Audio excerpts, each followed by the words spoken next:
Hey hey, bonjour à tous la populace, j'espère que vous allez bien, c'est Soon. Putain, mon bureau il est tout poussiéreux, ça fait hyper longtemps que j'ai pas utilisé pour faire une putain de vidéo. Là aujourd'hui c'est une nouvelle vidéo, je suis hyper content. C'est pour ça que là je vais peut-être faire une petite folie, tu vois.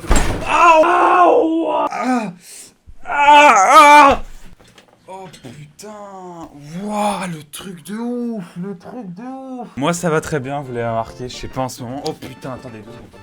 Ok, je vais retirer ma veste parce que je vais pas vous mentir que j'ai archi chaud. Non, en plus là, ça va être compliqué. Faut pas trop que je sois comme ça parce que Fred Horror, c'est un peu un mood horreur, donc faut vraiment que je sois dépressif. Donc pour être dépressif, on va écouter une petite musique. Je fais ça pour faire du sale, t'es pas de taille. Putain, lui c'est un bon. On est y part pour une nouvelle vidéo, un nouveau thread horror. Ça fait hyper longtemps que j'ai pas fait de thread horror. Ça faisait très longtemps que j'avais pas tourné en fait, de base. Sachant que ma dernière vidéo c'est... Putain... Ah oui, j'arrête YouTube. Bref, Poker Face.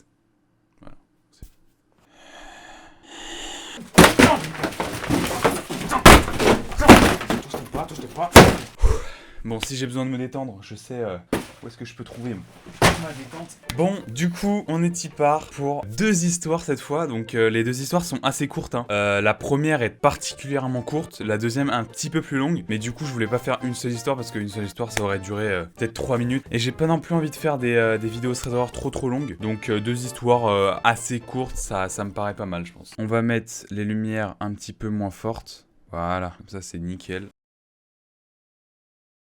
On va parler aujourd'hui, pour cette première histoire, d'Emilie. Elle avait 15 ans quand tout cela s'est déroulé. Elle habitait dans un petit village de Bourgogne, dans une maison très éloignée à l'intérieur d'une forêt. Il était 3h du matin et Emilie venait de se réveiller pour aller aux toilettes. Bon, comme toute personne au réveil, voilà, on se réveille, on est un peu dans les vapes, on n'est pas bien réveillé, on a les yeux entrouverts, on voit un peu flou quoi. Et donc Emilie, c'est son cas. Elle voit trouble, elle a du mal à mettre un pied devant l'autre. Vous verrez, c'est un détail important pour la suite. Alors, pour vous restituer, les toilettes se trouvaient juste en face, un petit peu à côté de la chambre d'Emilie. Et donc, les toilettes et la chambre d'Emilie étaient séparées par un long couloir qui menait à la porte d'entrée. Donc, pour accéder aux toilettes, elle devait passer par ce couloir. On va dire qu'ici, il y a la chambre d'Emilie, ici, il y a les toilettes, et entre la chambre d'Emilie et les toilettes, il y a un long couloir, et ici, il y a la porte d'entrée. Voilà, c'est un peu pour vous restituer, pour que vous compreniez un petit peu mieux. Bref, après avoir fini sa petite affaire, Emilie sort des toilettes pour retourner se coucher, sauf qu'au moment de traverser le couloir pour atteindre sa chambre, elle s'arrête brusquement. Emilie aperçoit une silhouette noire au bout du couloir, devant la porte d'entrée. La silhouette était face à la porte, et elle se dirigeait pour sortir de la maison.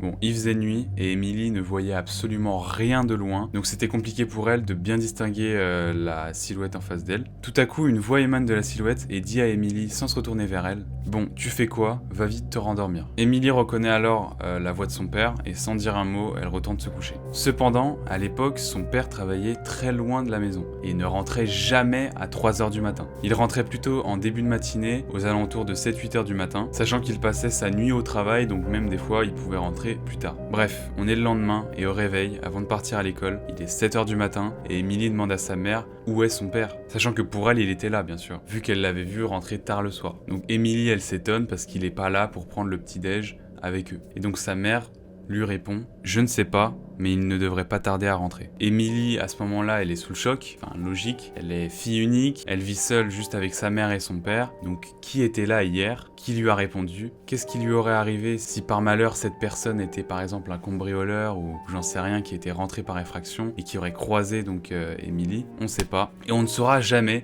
car Emilie n'a jamais eu de réponse à cette question. En revanche, depuis, ils ont fait installer un système de sécurité, malgré que la mère d'Emilie ne l'ait pas réellement cru. Voilà, c'était la première histoire extrêmement courte d'Emilie. On va passer à la seconde histoire de Grégory. Oui, Grégory, Emilie, c'est sympa quoi. Alors Grégory, il a la vingtaine et il vient d'aménager seul pour la première fois dans son nouvel appartement qui est meublé, c'est-à-dire que tous les meubles essentiels y sont déjà et ces meubles-là appartiennent au propriétaire. Donc Grégory est locataire. Et détail important, il y a parmi tous ces meubles une télé. Bref, juste après son déménagement, Grégory il est exténué, il vient d'amener tous ses cartons tout seul car il avait personne pour l'aider. Moi j'aurais bien voulu le faire mais il m'a pas contacté, donc c'est pas grave. Bref, voilà, tous ces cartons, ils sont tous autour de lui, etc., comme dans un déménagement classique. Et il a la flemme de les défaire, donc il se pose dans le canapé et il se dit, voilà, je ferai ça demain. Bon, on le connaît, hein, le petit Grégory, hein, t'inquiète pas que demain il va pas faire ça, mais... non, je le connais pas, en vrai, je le connais pas. Il se pose et il veut regarder la télé. Pour ça, qu'est-ce qu'il faut? Il faut une télécommande. Il cherche alors la télécommande pour allumer la télé, mais ne la trouve absolument pas, ce qui lui paraît assez étrange parce que il a fait beaucoup d'allers-retours entre en bas de l'appartement et en haut. D'ailleurs, il est au dernier étage, pas d'ascenseur. Sartek Roya, c'est dommage pour toi. Il était persuadé d'avoir vu à de multiples reprises la télécommande posée sur le meuble de la télé. Pourtant, elle n'était pas là du tout. Donc Grégory, il passe plus de 15 minutes à retourner de fond en comble toute sa maison pour retrouver cette télécommande, parce que n'empêche, s'il la perd, bon, c'est pas très important parce que c'est une télécommande, mais c'est la télé et donc la télécommande aussi du propriétaire, donc ça le fait chier de la perdre, quoi, parce que du coup, il est obligé d'en racheter une pour le propriétaire. Mais en cherchant, Grégory, il s'aperçoit d'un truc qui lui paraît extrêmement étrange, parce que avant d'obtenir les clés, il était persuadé que le sol, les murs, les vitres, tout était nickel chrome. Il est un petit peu maniaque de ce côté-là, et il était vraiment sûr que tout était clean avant d'emmener donc tous ces cartons. Lui, Grégory, il faisait toujours attention à ça. Seulement, Grégory, il s'aperçoit qu'au sol, il y a plein de taches de boue. Alors qu'il est jamais rentré avec ses chaussures à l'intérieur, à chaque fois il les laissait à l'entrée, et il était sûr et certain avoir bien vérifié qu'il n'y ait aucune tache au sol.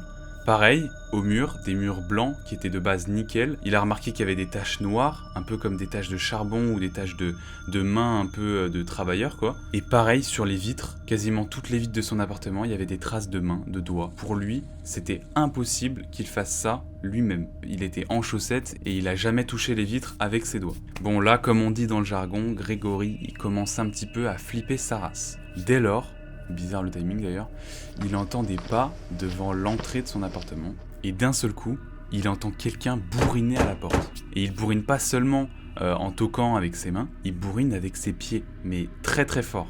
Donc Grégory là, il est pris de peur. Il court très très vite vers la salle de bain qui est la seule pièce où il peut s'enfermer à clé et il appelle de suite la police. Grégory il est tétanisé, il sait pas ce qui peut lui arriver et ça se trouve c'est un fou, un malade mental derrière la porte qui va réussir à rentrer et qui va le tuer. Là à ce moment là il se dit ça et je pense que la plupart d'entre nous si on vivait ça on se dirait pareil. Bref, il appelle la police est en route. Seulement après 3 minutes il n'entend plus rien. Donc il se dit, ok, peut-être que le gars est sorti, c'était peut-être un grand malade ou alors un cambrioleur qui a jeté l'éponge. Donc il sort, et c'est 2 minutes après qu'il réentend des bruits à l'entrée de sa porte. Alors il s'approche de sa porte, et timidement, il va regarder du coin de l'œil, dans l'œillet de sa porte, je sais même pas comment ça s'appelle. On va chercher parce que c'est de la culture générale. Et là, Grégory regarde du coin de l'œil dans son Judas optique. Non, c'est un peu bizarre. En par contre, ça se dit vraiment comme ça, c'est Judas optique. Hein. Bref, on revient dedans là. Comment ça, on rigole de ça? Là, il va se faire tuer, Grégory. Je rigole, il va pas se faire tuer. Il regarde dans le Judas, on va dire ça comme ça, et il voit pas un homme, mais 3 hommes. Et ces 3 hommes, ils sont cagoulés, et ils ont des armes. Un des 3 a une arme à feu, et les 2 autres ont des couteaux. Seulement, y a rien que ça. Et sa porte, c'est pas une porte blindée, quoi. C'est une porte plutôt basique, qui peut tenir des chocs, mais voilà, là c'est compliqué. Donc là, Grégory, il recule de peur et il commence à entendre les 3 en même temps bourriner à sa porte avec leurs pieds. Donc ils veulent vraiment rentrer. Et Grégory, il se dit, ok, je vais mourir, mais il veut pas mourir. Du coup, il se dirige avec la force qui lui reste vers sa fenêtre. Donc sa fenêtre de l'appartement, il y a une grande fenêtre qui est reliée au toit. Donc là, il a beaucoup de chance parce qu'en fait, c'est pas comme aux États-Unis. Aux États-Unis, vous savez, il y a souvent, même en France, je crois que ça existe aussi, des escaliers comme ça qui montent sur les appartements, où tu peux descendre, monter, etc. Là, dans son appartement, c'est pas le cas. En revanche, vu qu'il est au dernier étage, en sortant sur son balcon, il peut accéder à une échelle qui le renvoie directement au toit. C'est ce qu'il fait. Et il va se cacher au-dessus du toit. Il a vraiment bien réagi dans ce cas-là parce que 2 minutes après, ils étaient rentrés. Malheureusement pour ces 3 hommes, la police a suivi juste après et donc ils se sont fait tous arrêter. Heureusement pour nous, Grégory, il a pu avoir quelques informations à propos de ces 3 agresseurs.